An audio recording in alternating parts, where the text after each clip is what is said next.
Okay, so welcome to the playthrough. This is turn 6, part 2. We just resolved the Union event phase. We're now going to resolve the Union action phase. So we start off going from left to right, A, B, C, D, E, and we resolve an action, or we determine an action and resolve an action for the foremost Union counter first.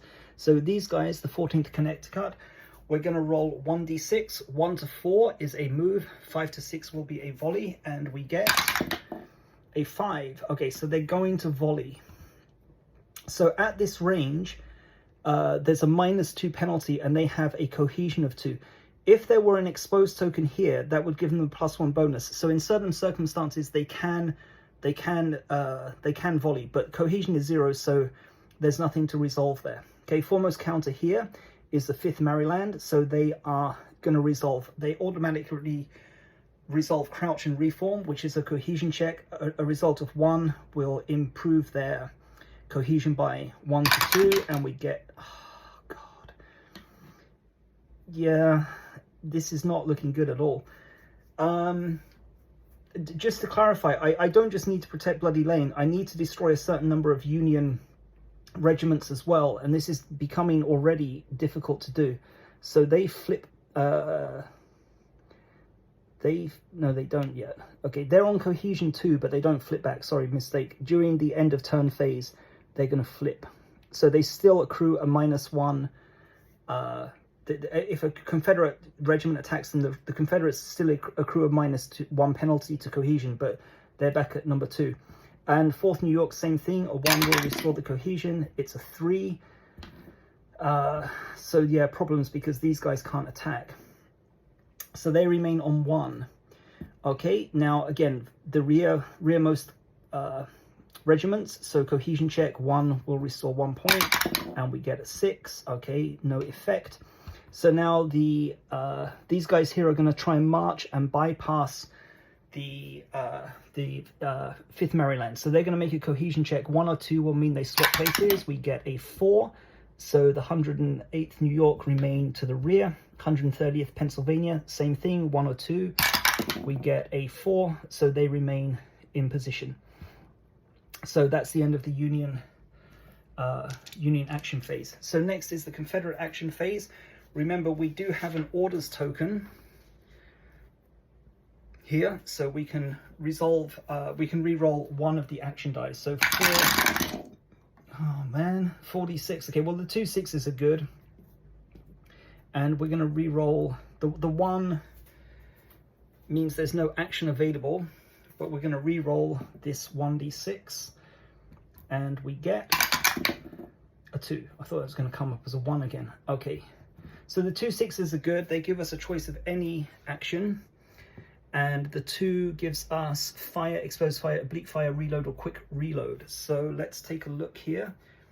Okay, I think I'm definitely going to do a quick reload here. We're going to try and do some damage there. These guys have to resolve Rally to the Colors, which I'll explain, which is a free action as well. Don't have to assign an action die to that. So I guess these guys will do another Inspire and try to regain cohesion. And these guys will also do a, shall we do a quick reload? There's no smoke token. Yeah, let's do a quick reload. So they're going to attempt to quick reload and fire. How about these guys? Shall I do the same thing? Yeah, why not? Let's go for it. Need to take some risks. Okay, let's resolve the Rally to the Colors as first of all. Okay, I'm not sure if we actually did this in the last playthrough. So Rally to the Colors. Okay, we roll 2d6. We want the 2 numbers to match. So a 4 and a 2 means a fail. What we're looking for is a 2 and a 2. However, you can modify the result of one of the die. You can increase it or decrease it by the same value of the officers. So if I rolled, for example, a 1 and a 5, I can add 4 to this to make it a 5, in which case they match and they will flip. If it's a 1 and a 6, it fails. And as the game progresses, because of the skirmisher and the sharpshooter actions, the number of officers decreases. So the range by which you can increase or decrease modify one of the die rolls is affected. So we're going to roll 2d6 here. Okay, we want the numbers to match, or we can modify up or down by 4, and we get a 4 and a 5. So we only need to modify by 1, so we're going to increase the 4 to a 5, and they are no longer shattered. They regain 1 cohesion, and they are now on 2. Okay, so a breath of, you know, a little bit relaxed there. Okay, so guys, quick reload. So they need to make a cohesion check. 1 to 5 is a success. Yes. They can then resolve an attack. So 1 to 5, no modifier, no smoke. So 1 to 5 is a hit. Miniable value is 2 or higher. So 1 would be devastating fire, which we really want now to bring them down to 0. We get, yes. All right. Okay, nice, nice, nice. So they have to turn. The miniable value is immediately reduced by 1 to 1. So when they flip again, that's going to go down to 0 when they reload. But we're not doing that yet. So we've inflicted 2 hits. So finally, we've inflicted a loss. So we'll put these guys down here. So 5th Maryland has been destroyed.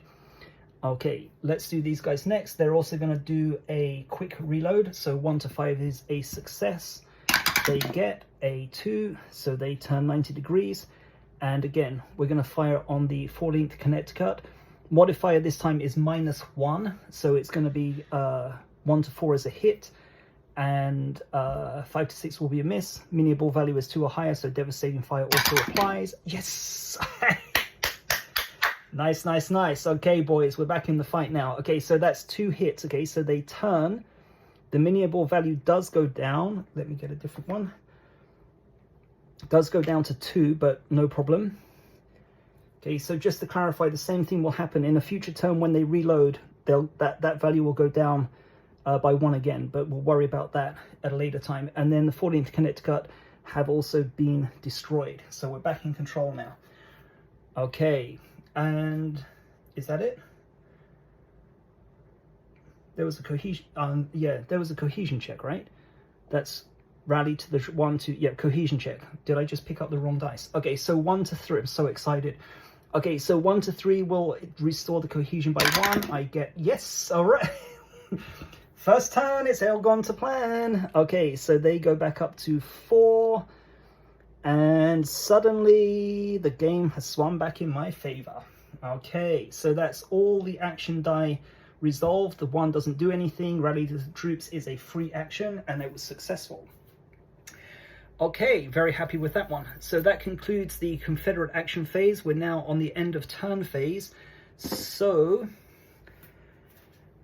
these guys still have cohesion 1, so they do not flip. Let me just reset.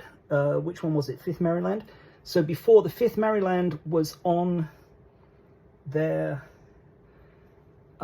crouch and reform side, but the reform action, the crouch and reform action had succeeded. So if you remember, their cohesion had increased from 1 to 2. So at this point in the game, we would flip them. This is the end of turn phase. So they would flip at the end of the turn, and thereafter they're not going to get the the Confederates will not suffer a -1 penalty to cohesion if they're attacking. But 5th Maryland was destroyed. We're going to remove them from the game board. There's no smoke token, so nothing else to do. So that concludes turn number 6. Overall, very successful. That was the best turn I've had so far in the game, and we're going to scratch that off here, and that will be it for this video. So we'll come back and go through turn 7 next time. So thanks a lot for watching. See you in the next video.